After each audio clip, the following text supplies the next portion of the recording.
You're listening to the What the Wrestling Podcast, the show that brings you all things wrestling with your host, RJD.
Oh, you already know what time it is.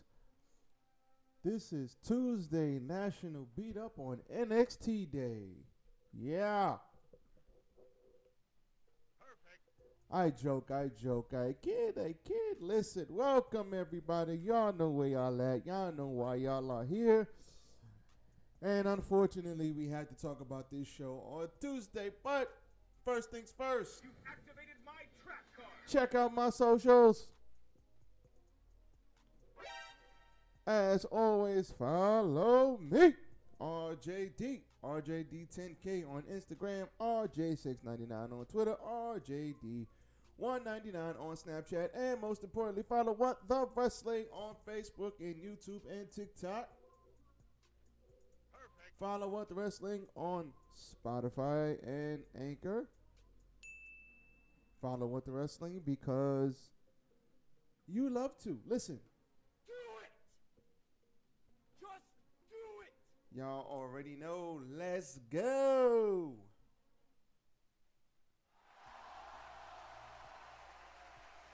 Yes. Tis I, RJD here in the robe. Welcome to What the Wrestling. I am your host, as always, and we are bringing you your NXT review. And I'm not going to lie. Stop the show. Stop it.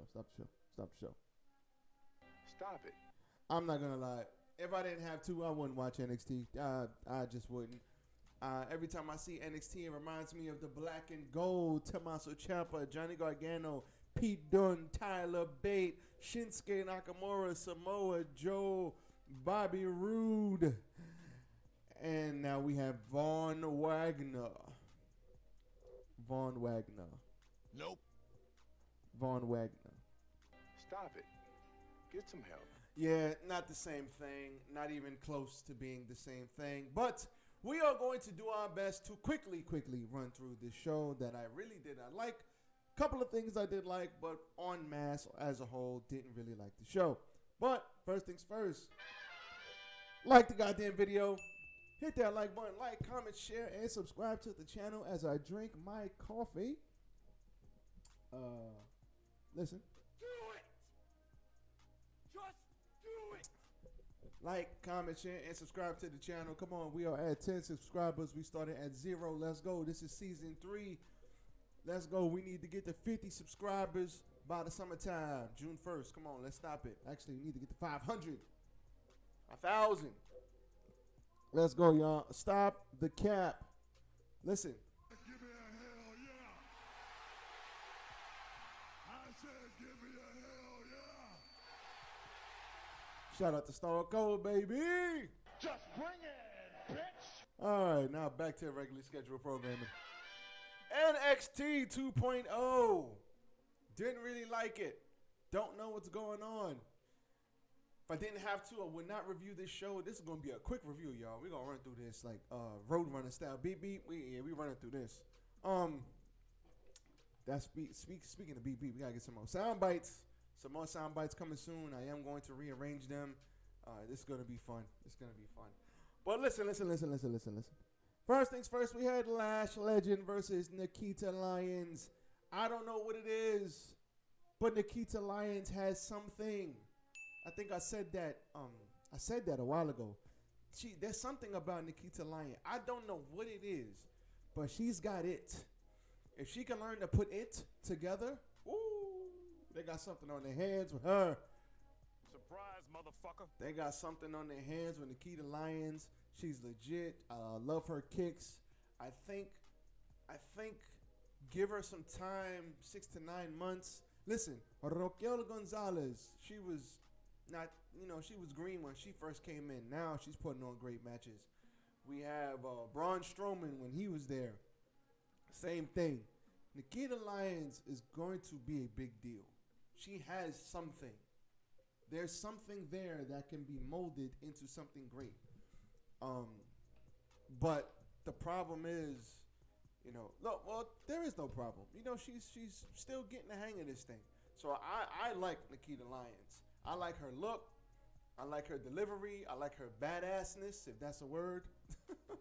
You stupid. I love the badassness. She's like a badass. She's an attractive woman. She's thick as hell. That helps. So there's something there for sure. Lash Legend needs some work. Lash Legend, Nikita Lyons is ready. She's more ready for TV than Lash Legend is. Lash Legend needs work, man. I didn't really like this match. The crowd likes Lyons. They like her. I like her. Nice. Lash Legend, don't think she's that good. Nikita Lyons got the win here. She got the win here. But at the end of this match, Lash Legend continued to attack Nikita Lyons, and Cora Jade came through with the save.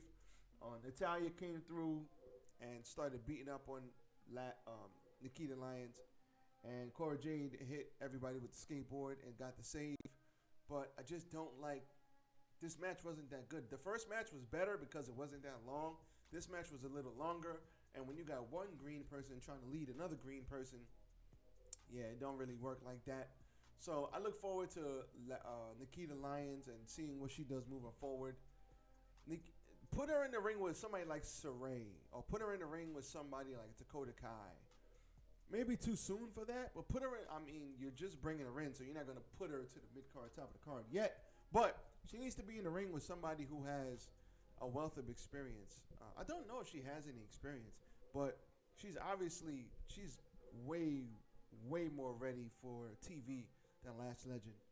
Look forward to see what Lyons does moving forward. Tony D. Him and Von Wagner had a match. This was all centered around Pablo Escobar. You hear me? You stupid. This is all centered around Mr. Santos Escobar. And they are going to have themselves a good old-fashioned dust-up coming soon. But Von Wagner and Tony D didn't really have good chemistry in this match. It is what it is. Von Wagner is talented. Hate his name. Only problem with Von Wagner is he has no personality. He's just like a guy. He's a big guy. He can wrestle, but he has no personality. He's just vanilla out there. Tony D. Now, Tony D has personality because he's the Don of NXT. And, you know, the Don needs to make important decisions about the family. And you might want to take a dirt nap. You know, let's make him an offer that he can't refuse. I like Tony D. Tony D, he's dope.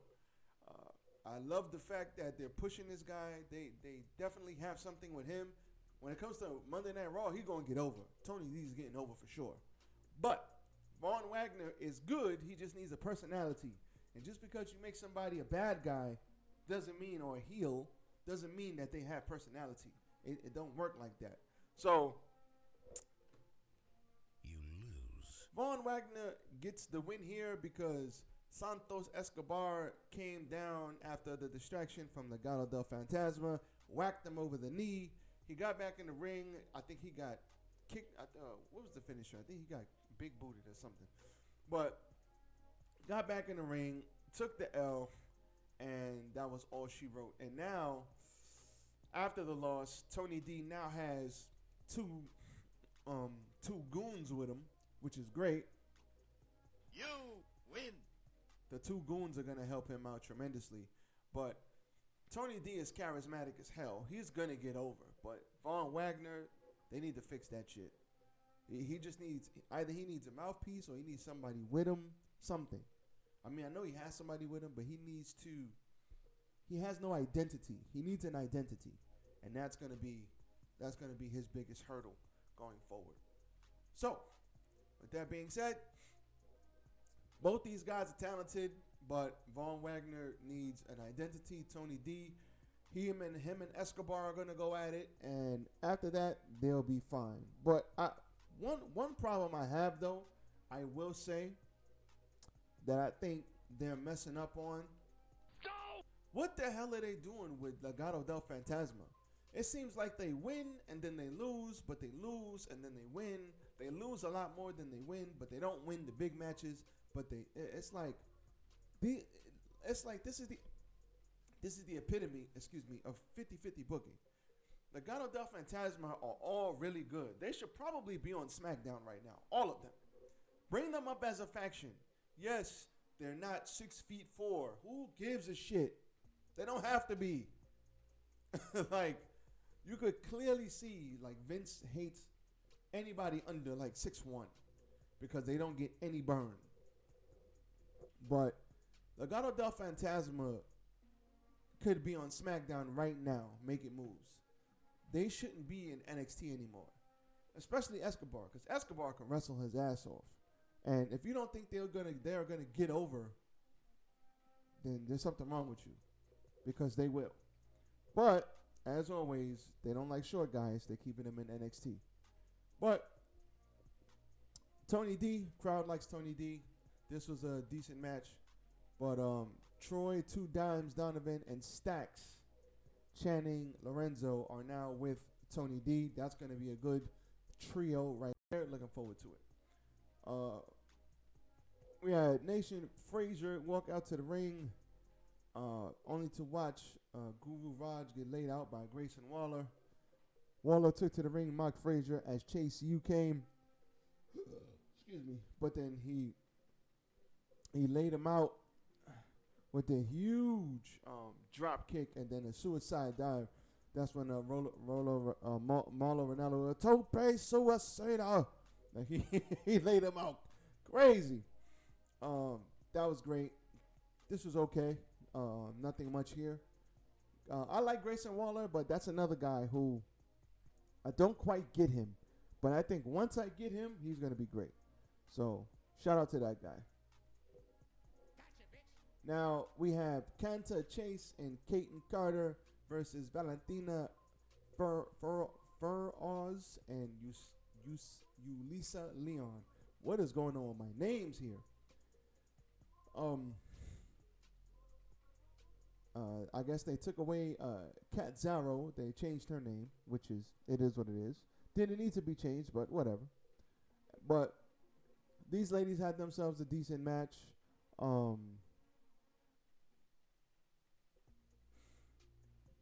Casey Catzaro, now Kanta Chase, and Kate Carter, they looked cohesive. They looked good together. They are a great tag team. Too much for Flores and Leon, and they went off the neck breaker 450 splash, which will always be impressive coming from them two. I love their tag team offense. Those two are probably really good friends. Like, they probably are really cool friends because they have good chemistry together. And I liked this match. I think Zaro and Carter should be tag team champions. I think that eventually they will get the belts, but right now Toxic Attraction has a stronghold on them. But I do think those ladies are very, very talented. Good match there. Then we had Legado del Fantasma, as I switch up the sound here. We had Legado del Fantasma versus Josh Briggs and Fallon Henley. Another decent match here. This was a quick match, a sprint to the end, as you will. And this was fun. Focused on Briggs. He looked great trying to fight against two smaller people. Selling their offense, which was great. Might have been a star-making performance, might not have been, but it was a good performance by him. Henley and Lopez hit a few basic moves. They only got a minute to focus on before disappearing into the crowd to keep brawling. I don't know, like I said, I have no idea what the hell they're doing with Phantasma, but they need to figure this out. The Russian leg sweep side running kick was the demise of Briggs.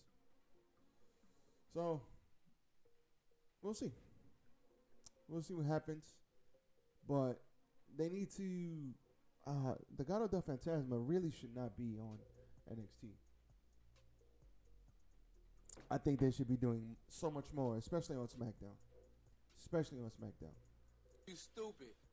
We had Solo Sikoa versus Trick Williams with Carmelo Hayes at his side. We had Mr.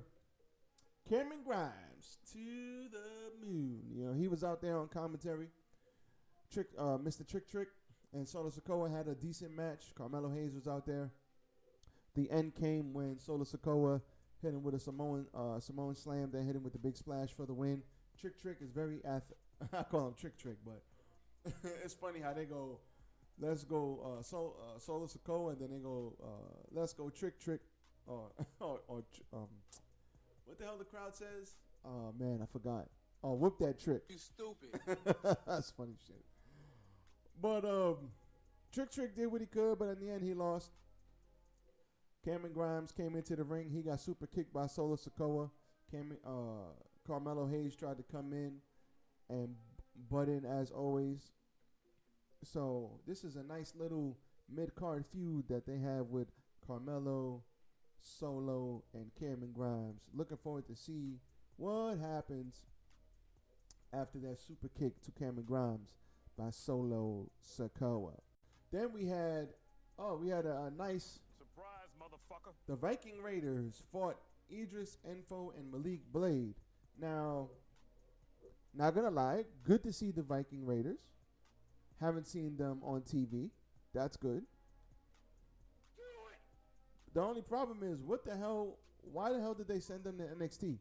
Why aren't they on TV on Raw and SmackDown making moves in the tag team division?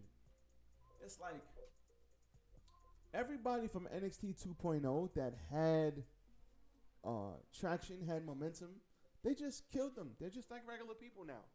I remember watching these guys, and these guys were simply amazing. All the tag team matches these guys were putting on, they felt like a big deal.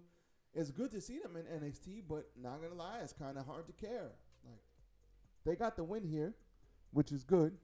They showed a good show. They showed a nice gesture of respect at the end, shaking Enfo and Blade's hand. But it's like nobody cares. Just taking main roster talent and putting them on NXT doesn't mean that people are going to care about NXT. You need to have us invested. There needs to be a story around it. We need to actually give a shit. It's good to see them being used. I'm glad they got the win here, but these guys should be doing better on SmackDown. But WWE doesn't care about tag team wrestling, so fuck this shit, I'm out. So it's like I don't understand. But we did have Roderick Strong in a promo talking to the Creed brothers, giving Diamond Mine a pep talk, talking about they keep losing, but we gotta win because we keep losing. So that was a good pep talk, good for them. And we had Mandy Rose, Toxic Attraction versus Roxanne Perez. I like this match. This match was fun. Perez is great, and I like Perez. She got kneed in the face and took the loss. How dare you? But it was a fun match while it lasted. But ultimately, she got the loss. Wendy Chu came out with Perez, and Wendy Chu hit a Acme Looney Tunes button, and the net came down. Covered Toxic Attraction. They sprayed them with silly string, and they ran off the heels. But Chu and Perez, they look fun together. They look like they're having fun together, working together. This was fun. Made me smile. Made me laugh.